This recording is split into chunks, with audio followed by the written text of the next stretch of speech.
Hello, everyone. Can you all hear me? Oh, excellent. Very good. Oh, resounding yes. Fantastic. My name is Irene. I am professor at Warwick University, a senior member of Wolfson College.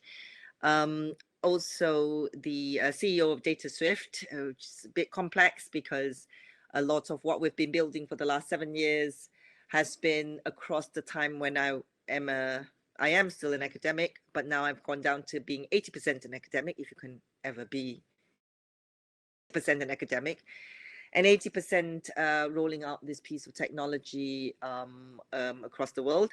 So for some of you who have been with us since 2013, it's been 7 years. I can see names in the audience who have been every year diligently at our annual symposium on the digital person. Welcome, and thank you so much for the support. This is a big project. It's a huge vision that is being shared by a number of people increasingly now. I'm very happy to report the state of what happens on the HAT every year at this symposium. And I have this memory of 7 years. So when people meet me on the streets or sometimes in conferences or in places around the world, and they come up to me and says, "Oh, how's the HAT doing?" And I'll always ask them, when was the last time you connected and understood the HAT? And they say, "Oh, 2015." And I have to think about the version of the HAT in 2015, the story of that vision in 2015, and then there's a different one in 2016, and then there's a different one in 2018. And so what for those who have not been as part of our journey, I thought today as a presentation, I'll tell you a little bit about that journey and what the HAT is and what we're doing.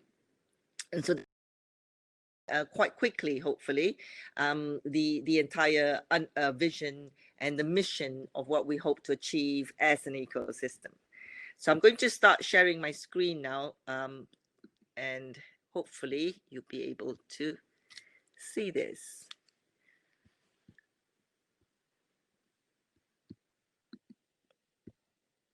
Right, I assume you can see this? Wow, that's the whole Drosty effect right there, all the way down. It's turtles all the way down.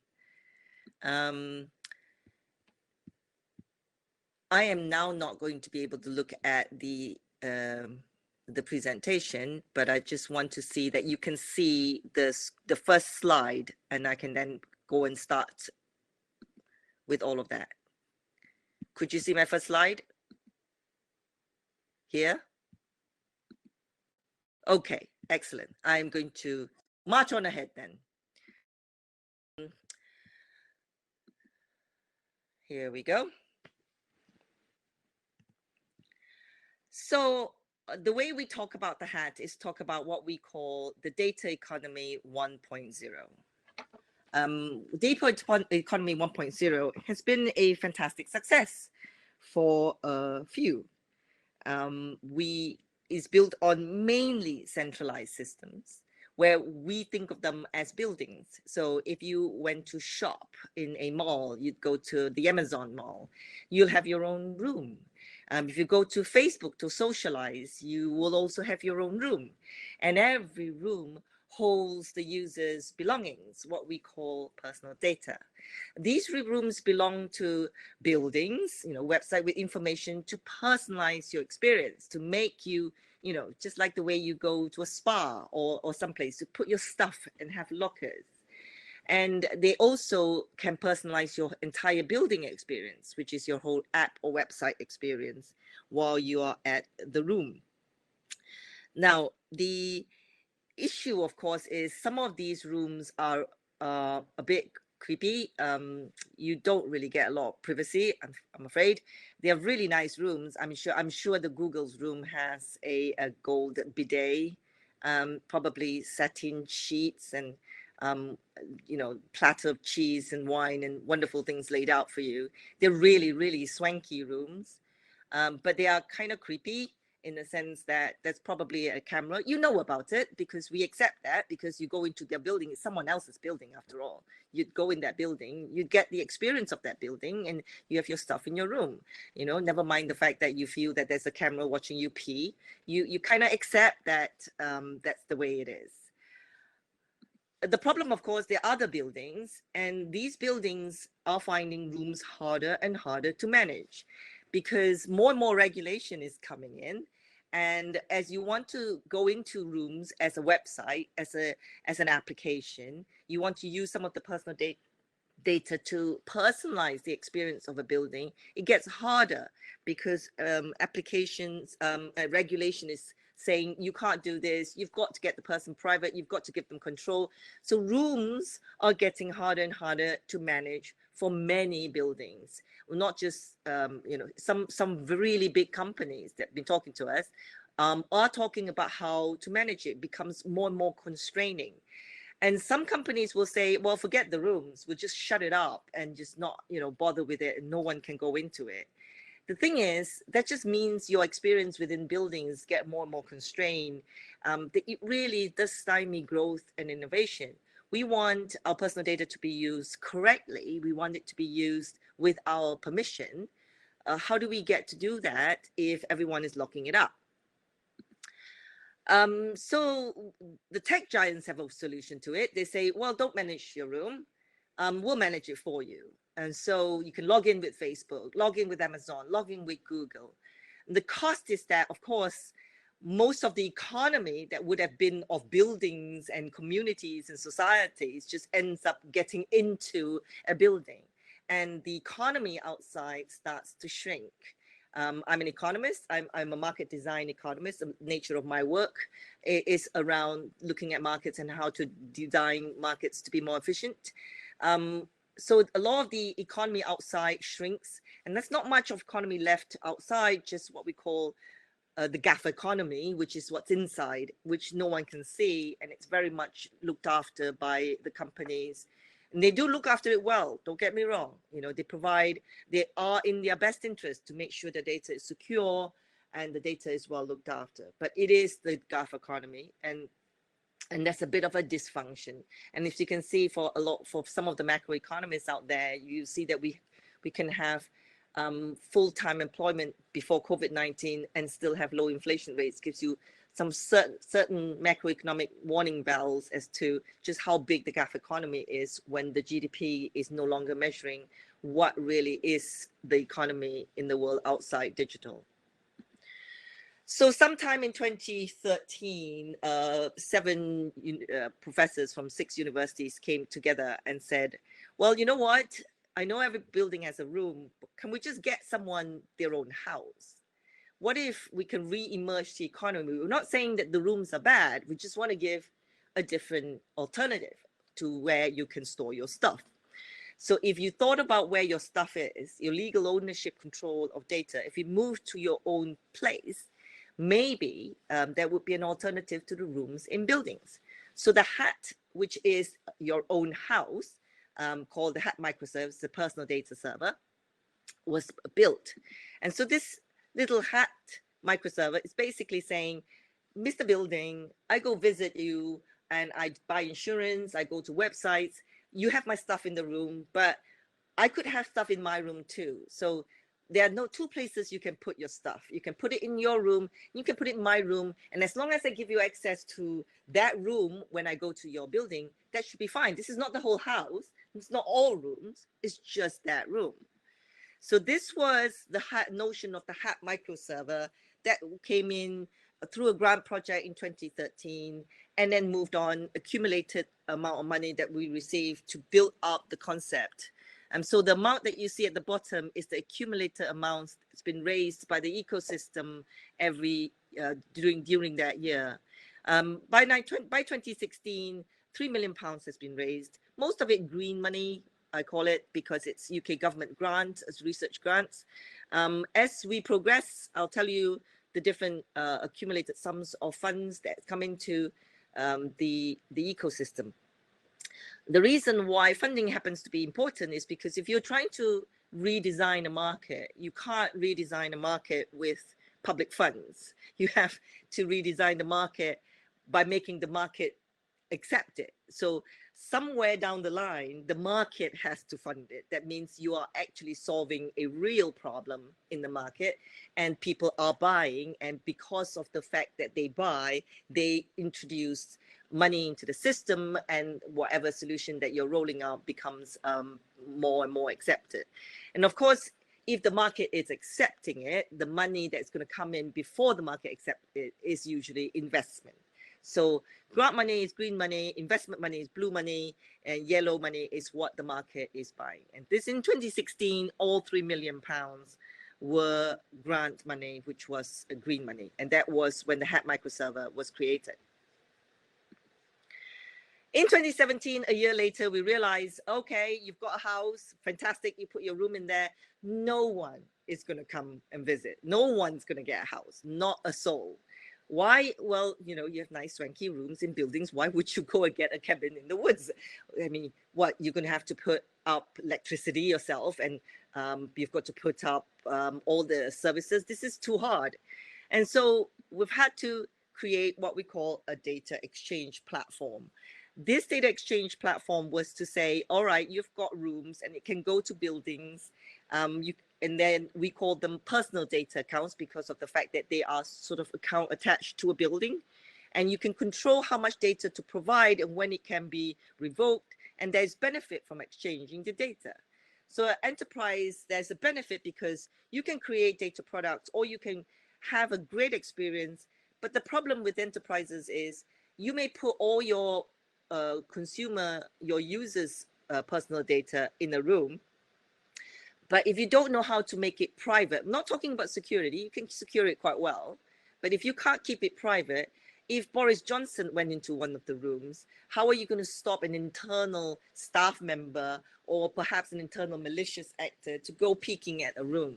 So maybe you'd like to put what is Boris Johnson's identity in his house, and part of what Boris Johnson does in the building, which is kind of anonymous, in your building.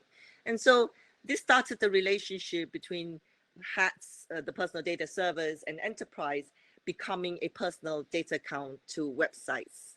And this was called the HATX platform. This is very much a technology platform and sets up all the direct data exchanges between enterprise and their own users, and then think about how to be able to store it properly. You know, you as a building, you should have access to one room and not the other room, and making sure that you have all the right processes in place, and you could be able to ship data around, of which you could own what is in your house.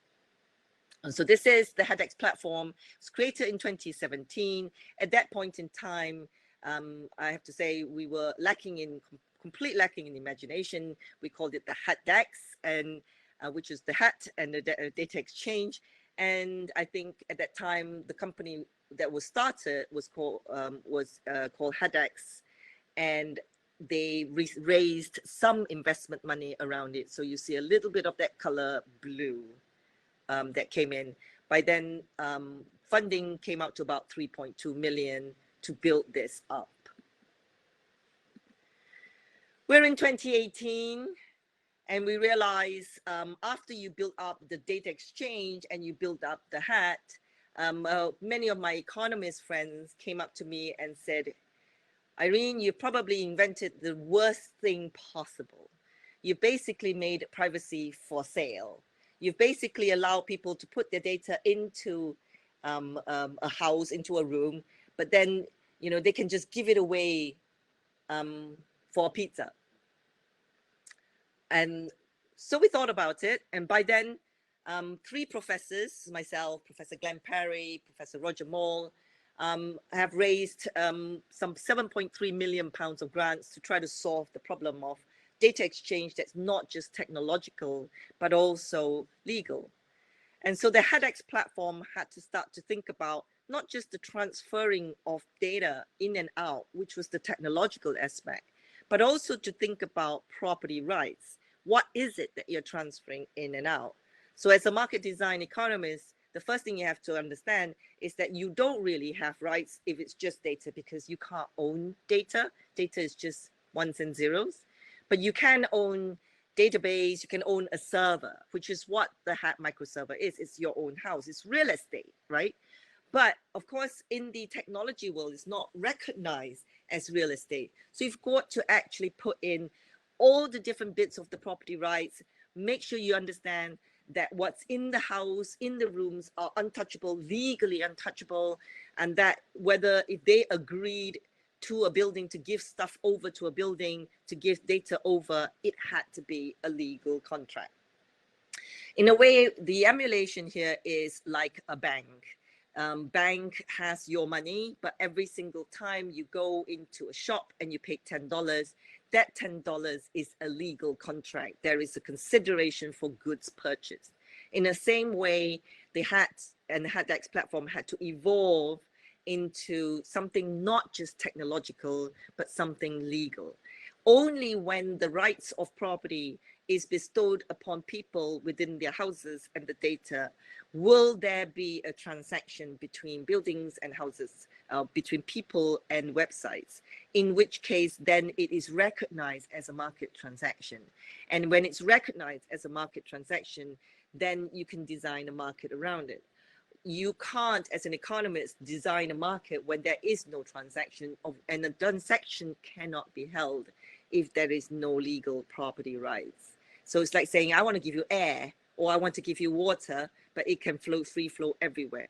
I can't give you air, but I can give you bottled air. I can give you air that is piped out of a canister. I can give you water that's coming out of a big drum. And this is basically the creation of the HATX platform and evolving that into a market of its own. And that's a lot of it, of the understanding and the thinking of the legal and market model was created in 2018 under grants that were served up by the digital economy and the EPSRC. So once you've designed all of that, around 2019, you realize that you've designed property rights strictly into a house. So you've got your own house, you've got your real estate, you've got your rooms, and it's legally yours, all the stuff is yours. And then you realize the company that is managing it is now being a gatekeeper. So you think of Dataswift as the company, because HATX has now then changed its name to Dataswift, much more as gated community managers. Now, here comes the problem when you design a market of which property rights are held on by individuals with the data within their house. You can't go into a house. One of my more amusing conversations with tech companies is to say, have you ever tried to run an entire technology platform where 99% of the platform you cannot go into? Well, that's exactly what this is. The fact that we are gated community managers and there are certain rules for websites. Why? Simply because when you are a new house owner, you might not know the rules. Everyone needs to play by the same rules. We don't want you selling kidneys in markets. We don't want you selling personal data if it means that you're going to just get pizza for it. So there are ethical issues in taking some of that data that's in the rooms over to buildings. And we as Dataswift and as HAT Lab and the people creating this ecosystem had to make sure there were rules. Unfortunately, you can't just make up these rules, because you can't say it is based on the ethics of Irene or based on the ethics of 6 professors. They have to be rules that are transparent to everybody. So a set of rules need to be created. And this was done through a combination of grant money that has now reached 8.7 million and investment money in collaboration, HAT Lab, as well as Dataswift collaboration on the creation of the exchange. Now, why was this necessary? Think of personal data accounts as bank accounts. And people ask me this question all the time, and I'll say the same thing to them in terms of why, and the fact that Dataswift is a for-profit commercial company, because it needs to be for you to bring market money into an ecosystem. You can't take this out with a vision of changing the structure of the internet without using market money, or not enough, no amount of public money can be able to change a market. You need market money. And so the analogy we say is personal data accounts is like bank accounts. And by the way, do you realize that all banks are for profit and they hold all your money? Now, if banks can be for profit and hold your money, they must be regulated. They must be stopped from taking your money whenever they want to. And therefore, the money in the bank is a regulated asset. Money itself is a regulated asset. The job in the redesign and the design of the market is to say, you need to solve for the fact that it's illegal for Dataswift to go into these houses, into the servers. It is to stop Dataswift from being biased as to which building they allow which contracts to access which rooms, even though the person say yes. Some of these contracts need to be set up in order for the rooms and the data to move in and out. And there are ethical users of this data, and they may conflict with commercial interest. Hence, the regulator, and some of the data in there is already a regulated asset. For example, banking data that goes into the HAT, to the personal data servers is regulated by the FCA. But what about the other data? The other data then is regulated by the HAT Community Foundation, of which when Dataswift has certain risk thresholds that is breached when setting up a contract for the movement of data between the rooms and the buildings, Dataswift can just basically escalate it to the foundation and say, this is a high risk contract. This needs to be thought through by an ethics board. And so as a result, the data within the house, within the room, becomes a regulated asset. Being a regulated asset is no small thing. It means that there is a huge amount of duty of care, but it does help the fact that a lot of the small apps, the health apps, those who really want to use, genuinely want to use personal data, your healthcare records, your finance records, genuinely for good services, for the ability to be able to do things that make a difference and innovate, now do not have to then go to all the tech giants or invest in huge amounts of infrastructure. They can go to a developer's portal, have the issuance of these personal data accounts, and straight away start using an empty room in the person's house as a backend and the user account to start building up the applications. This was 2019, and this was the time when Dataswift changed its name from HEDx to Dataswift and received its first major VC funding of 1.8 million September last year. How the platform is now working in 2020 is now seeing on Dataswift, you give people a personal data account. You can put data in, take data out. These contracts and permissions are set up for you by Dataswift. And of course, it's legally owned by the individual themselves. They can shut it down. They can say, I don't want this app. They can say, I want to terminate it. But of course, there are certain rules. If they subscribe to some of these personal data account applications, to these buildings, there are different rules, and the rules are being set up fairly, transparently, and uniformly across all applications. This is 2020, of which what in VC world or startup world like to call product market fit version 1.0 happens. By 2020, 10 million pounds. As of now, 10 million pounds have been accumulated in terms of raise. A big chunk of the pie now is into investment because the investment sees a potential market. And for the first time in 2020, the market has started to buy. So yellow to come in terms of purchase of the whole solution of personal data. What are the most common ways that per personal data accounts are used in 2020? Of course, an app can start to use a personal data account as a backend, as a user account. More and more companies are coming to see Dataswift for personal records, employee records to hold personal data, because it seems with COVID-19, more and more health records are going in, and it's really uncomfortable for some companies to hold employee records, and they are asking to issue PDAs. We do have companies coming to see us for omnichannel, where you have multiple brands and multiple apps, and if the user holds the data, it's easy for them to carry their own data across multiple brands. But I think the top solution pattern for 2020 is ethical data marketplaces, where essentially the data is entered into one room and another enterprise is asking for that data. And I'll explain a little bit of some of the applications that are using it that way. The current state of the ecosystem is for the regulated data assets. The most discussed asset for the year is email address, as I think it would be.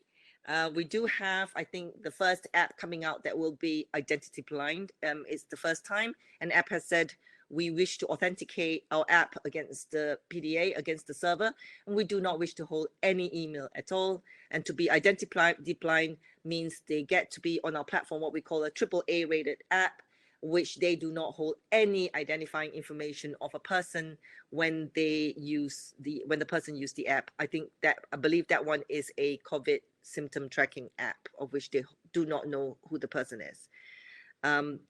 The most challenging data asset to place into the PDA is contact tracing, not surprising, with Apple, Google's stranglehold over that API. They're controlling the supply, they're controlling the value chain, and so some apps have come and wanted to use that, and it is challenging for the number of hoops they have to jump through. The most discussed data asset by governance is location, and all the questions about, can you pseudonymize? Is it really anonymized with location? Only 3 points can tell who you are. This has been elaborately discussed both on the ethics board as well as at the app level. The current contenders for the most valuable data exchange in 2020 between PDAs and apps is surprisingly the credit risk score from psychographic test, of which is available in Brazil. When you use a PDA in Brazil, you can share some of that data and or take a psychographic test and get some of the credit risk score to get microloans. Second to that, of course, are two apps. One is a COVID risk score for symptoms, and the third one is a proprietary algorithm for symptoms. And for many of you who do not know about the HAT, there is ability to do computation within your server that you can calculate certain things. So it's a bit like being in your house, and it calculates and does an inventory of things in your house, or smart things, and being able to deposit the same data within the same house, and you can then share it. And these two apps, one is a public app, the other one is a proprietary algorithm on calculating risk score, is likely to hit the app stores in about a month's time. But these are the three contenders for the most valuable data exchanged out of these rooms. Nominated for the most innovative data created is, of course, the same three so far, which is the credit risk score from Facebook is number 2, but there's the proprietary algorithm for COVID risk score, which is an interesting one to be able to calculate what your exposure and risk is. That's also rolling out in a month's time. That is, by the end of the year, we'll know based on the flows of all the data, what is the most valuable and what is the most innovative. If you request you begin winding up your comments, Irene, so we have some time for a question and answer. That's 2 minutes. Okay. Yep, I think I have only 1 or 2 left. Coming up Excellent. in 2021, we do have PDAs in Brazil for microloans, in US for health passports, students in universities loading up, Middle East and the circular economy. And the big thing for 2021 is probably carbon credits exchange. One app is doing some of that. So these are kind of the flows that we can't tell who it is, of course, but we can tell all the different flows that are coming in and out. There's a big city transformation program coming up. If you wish to talk to Dataswift Innovation Partnerships, whose voice you just heard from Matt Lab, please talk to him. There's quite a lot that's working in the space of city transformation in 2021.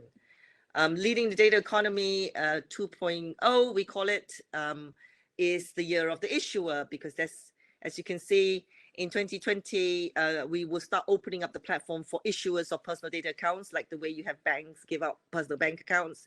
Issuers of personal data accounts will start to become the forefront as we move into the city space. We are Dataswift as the company, a Swift equivalent for data. At some point, it's the infrastructure that's interesting, not really the market players. The market players will start to come in, and we want more market players to come in, partner, and start to take this data economy 2.0 into new fronts. 7 countries currently in the next 3 months, but I know that there are many countries represented today. Maybe there'll be a dot next to yours. Most of the sectors we're in is in health, finance, pharma, consumer goods, energy, automotive. Partnerships are all, please talk to VP sales in Dataswift on system integrators, middleware, or even hardware. A lot of solutions in place are around Edge AI, multi-sided marketplace, city transform, all of that. These are the things that the sales department have said will be the year ahead for leading in the data economy 2.0. Expectation for next year is probably above 10 million. We're currently, I'm not allowed to tell you the total number, I've been told, but we are somewhere between 0 and 100,000. Make it happen where you are. Please talk to the team. Enjoy the rest of your day.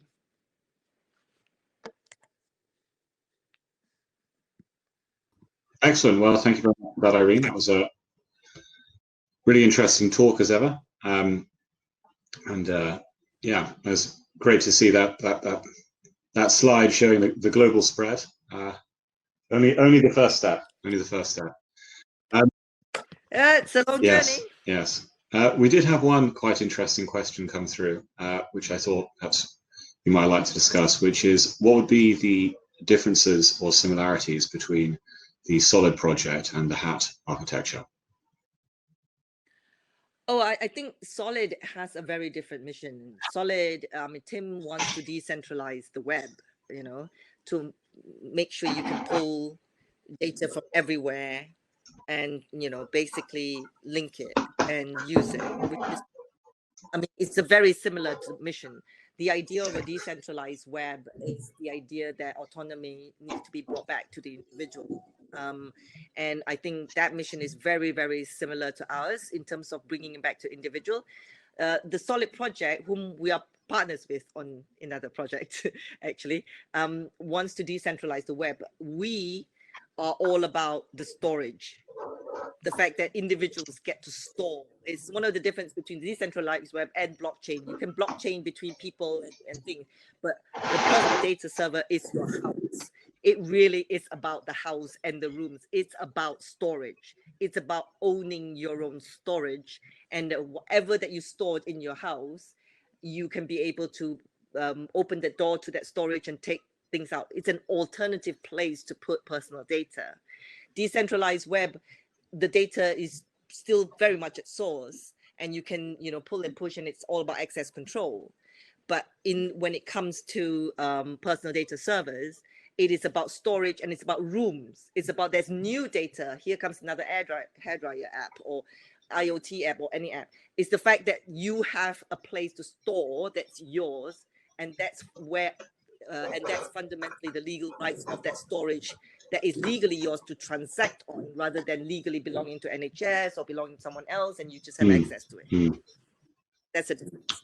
Yes, I think that's a really interesting way of putting it. We've had a lot of architecture questions coming in, actually. So I don't know if you saw, there was one asking, can a HAT fit into a single nano chip, which I guess comes into something you've talked about often, which, you know, the capacity to download PDAs and how that connects.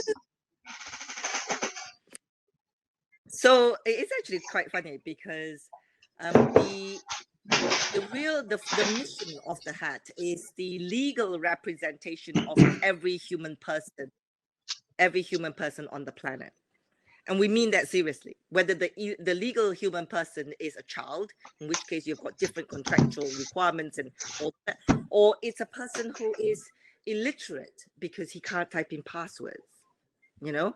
And so when your mission of the server is to represent every human person on the planet, you have technological challenges.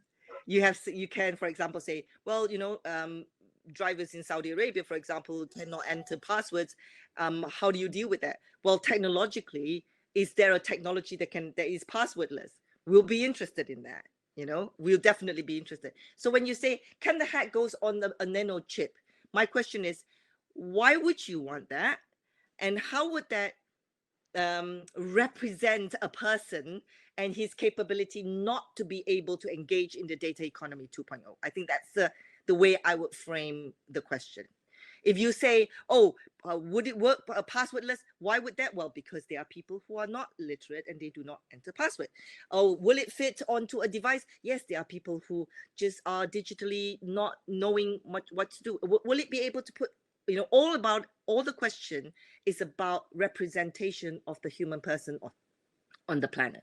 And technology, remember, is always there to serve people, not the other way around. I don't know, there's a lot of people who say, oh, it's not, but that's, technology that can find a market will always be there to serve people, right? So, and if people are served by that piece of technology, then absolutely the technology will evolve for that.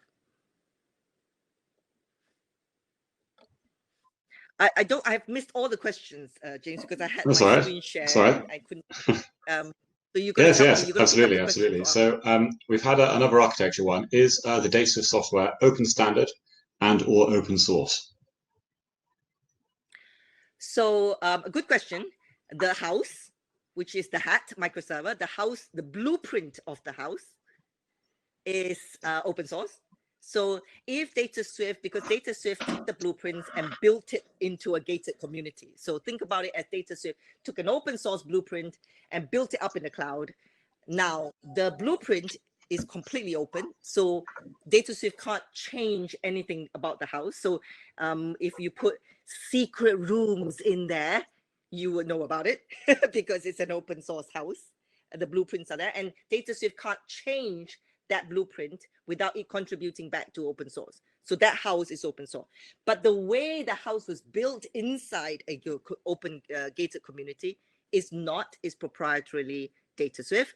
The entire gated community of how people come in, you need to knock 3 times to get into a room, how many ways that you can knock, why do you need to knock it this way, what kind of security, how to get into rooms, what are the authenticate, all of that. That is a 116-page patent pending that belongs to Dataswift.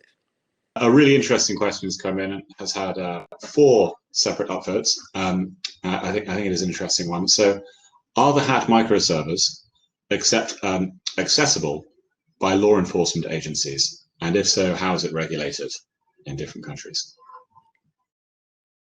So one of the reasons why Dataswift sets itself up for profit so that it can use market money and market funds, and why Dataswift submits itself to the HAT Community Foundation and its board and all the artifacts. So Dataswift can't change the PDA owner agreement without the foundation giving a go-ahead. So it submits itself is because what's inside the HAT is a regulated asset, regulated by the foundation. Now, your question, sorry, what was the question again? I forgot. So it was, are the HAT microservers accessible by law enforcement agencies? And then right. How does this regulation differ in different countries?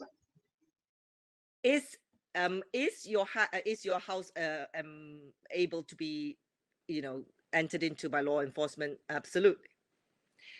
If Dataswift is asked by law enforcement to go into a house, remember, we've set up the legal protections pretty solidly. If we went into a house, we will be illegal. So in order to be legal, law enforcement has to give us the reason why. They have to either come up with a warrant, otherwise we can't go in. We cannot do anything from a platform perspective, anything illegal. Now, law enforcement can bring a warrant, and yes, you can go in. However, we also have logs. Anyone going into a room of a house is logged. One of the things that some of the developers community have suggested was we show and expose every log. And so even if the law enforcement officers ask to go in for any reason, the logs are fully seen by the house owner themselves. It's a feature. The logs are there. You can actually put it up and make it a feature if it matters. At present, like any house, the house owner, as it were, would always know that law enforcement had seen it. Right at present moment, no, because the logs are there and it's not built up as a feature yet. If there is a need to build that into the feature because we think that it's going to be an issue, it could be built up. I mean, it is a small company that's just slowly growing. Everyone has their favorite feature. Yes. Come onto the platform. I would like this, please. And yes, yeah. Find us some green money. We'll build it. So we've been asked, I believe you answered it in the talk, but perhaps if you want to repeat it, because I know there's some people asking, how many active members or users are there on the system at present? Unfortunately, I've been repeatedly told for the number of people they are building on it in stealth mode in many countries of the world, I'm not allowed to say. I would just say the number is between 0 and 100,000. Excellent, excellent. So there we are. I have to say by this time next year, when the data observatory starts and some of the data of the flows of the ecosystem based on issuers coming in, some of them will start to become available. But you know, it's like asking MasterCard the question how many transactions there are today. Yeah, there's definitely going to be some very interesting data for researchers in the next little while, I think that's for sure. Yep. We have another architecture question from John Harrison. So this is just picking back up on the solid question again, which was, you said that HAT is all about storage, whereas the decentralized web, e.g. solid, is about pulling data from many different places and access controls. Is this actually a real difference? Probably not. Probably it depends on whether the solution you're looking for is access control. If it's access control, both sides would do access control. You know, absolutely. You can do access control, NHS access control by taking the data into a PDA. But one of the reasons people come to us because they wanted a direct relationship with their users. It's not about the data. So some people forget that it's about the house. You know, when you say data, you are prioritizing the things in the house. That's not what the PDA or the HAT is about.